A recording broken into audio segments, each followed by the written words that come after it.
নমস্কার বন্ধুরা, joint family রান্নাঘরে আপনাদের সবাইকে অনেক অনেক স্বাগত। আজকে চলে এসেছি একটা মজার রেসিপি নিয়ে। সিমাই তো অনেকবারই বানিয়ে থাকে, অনেকের অনেক সমস্যা হয় যে সিমাই ঝরঝরে হচ্ছে না, একসঙ্গে গায়ে লেগে গেছে, টেস্ট হচ্ছে না। তাই আমি চলে এসেছি একদম ঝরঝরে একটা সিমাইয়ের রেসিপি নিয়ে। তো রেসিপিটা শুরু করার জন্য আমি এখানে প্রথমে দেখুন 500 পরিমাণ সিমাই কিনে নিয়েছি। আমি কোনো প্যাকেট সিমাই কিনিনি, যেগুলো লুজ বিক্রি হয় সেই সিমাইগুলোই কিনেছি। দেখুন আমার এই 500 সিমাই এতটা হয়েছে। এবার দেখুন এটাকে কি করতে হবে। তো এবার আমি এখানে কিছু ড্রাই ফ্রুটস কুচিয়ে নিয়েছি আর কিছু গোটা রেখেছি গার্নিশিং করার জন্য। এবার সিমাইটাকে আমরা একটা বড় পাত্রের মধ্যে নিয়ে নেব, যাতে হাত দিয়ে চেপে চেপে অল্প অল্প ছোট ছোট করে ভেঙে নেব, যাতে এটা কড়াই দেওয়ার পর চারিদিকে ছড়িয়ে না যায়, কারণ যদি বড় বড় থাকে তখন নাড়তে একটু অসুবিধা হয় আর চারিদিকে ছড়িয়ে যায়। এবার আমি একটা কড়া নিয়ে নিয়েছি, কড়ার মধ্যে আমি দেখুন 2 চামচ পরিমাণ ঘি দিয়ে দেব। ঘি দিলে সিমাইয়ের টেস্টটাও খুব ভালো আসে আর সেন্টটাও খুব সুন্দর আসে, তাই আপনারা ঘি দিয়ে করতে পারেন। অনেকে বাটার দিয়ে করে বা সাদা তেল দিয়েও এটাকে করা যায়, কিন্তু ঘি দিলে ফ্লেভারটা ভালো আসে, তাই আমি এখানে ঘি ইউজ করেছি। তো ঘিটা ভালোভাবে মেল্ট হয়ে গেলে ভালো লাগবে না, গরমও হয়ে গেছে। এবার আমি এর মধ্যে ড্রাই ফ্রুটসগুলো দিয়ে দিচ্ছি। ড্রাই ফ্রুটসগুলোকে ঘিয়ের মধ্যে ভালোভাবে নাড়াচাড়া করে একটু ব্রাউন ব্রাউন হওয়া পর্যন্ত ভেজে নেব। বেশি ব্রাউন করব না, তাহলে ড্রাই ফ্রুটসগুলো পুড়ে যাবে আর খেতেও। ড্রাই ফ্রুটসগুলো তুলে নেওয়ার পর আমি এবার এর মধ্যে ভেঙে রাখা সিমাইগুলোকে দিয়ে দিচ্ছি।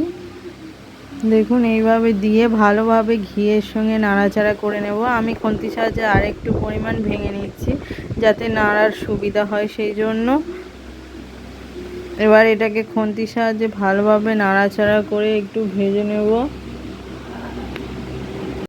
সিমাইটাকে আমি 4 থেকে 5 মিনিট ভালোভাবে এটাকে ভেজে নেব, যাতে এর কাঁচা গন্ধটা চলে যায়। এবার এর মধ্যে আমি 2 কাপ পরিমাণ চিনি দিয়ে দেব।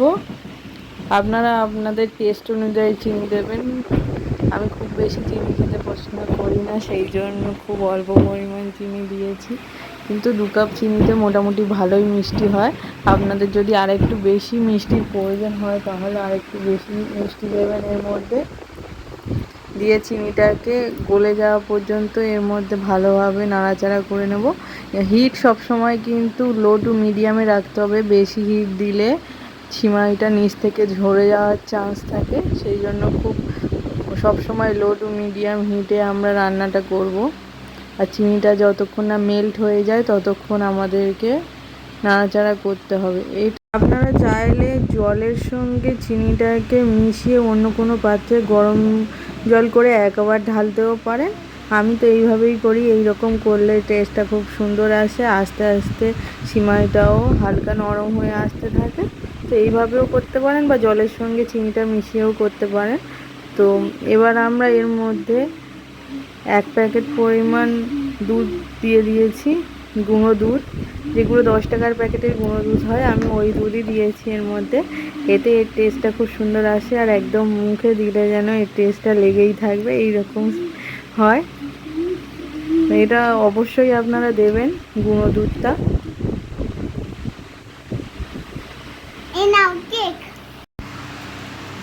আমি আরও 5 থেকে 6 মিনিট এটাকে ভালোভাবে লো ফ্লেমে নাড়াচাড়া করে ভেজে নিচ্ছি, যাতে দুধটা ভালোভাবে এর সঙ্গে মিক্সড হয়ে যায় আর চিনিটা গলে গিয়ে হালকা নরম হয়ে যায়।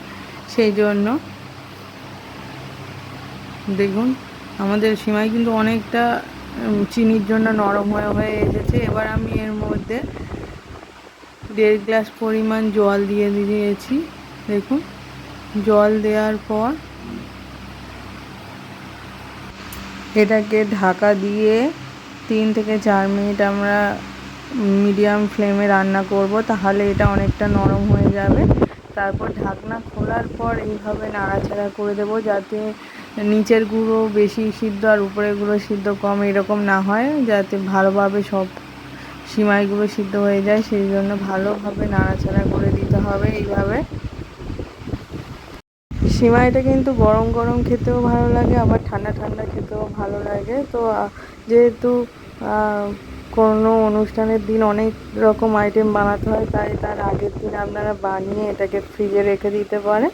এবার একটা প্লেটের মধ্যে এটাকে ভালোভাবে সাজিয়ে উপরে ড্রাই ফ্রুটস দিয়ে নিজেদের মতো গার্নিশিং করে পরিবেশন করলেই তৈরি আমাদের ঝরঝরে সেমাইয়ের রেসিপি। পুরো ভিডিওটি দেখার জন্য অনেক অনেক ধন্যবাদ। আবার দেখা হবে অন্য কোনো নতুন রেসিপি নিয়ে।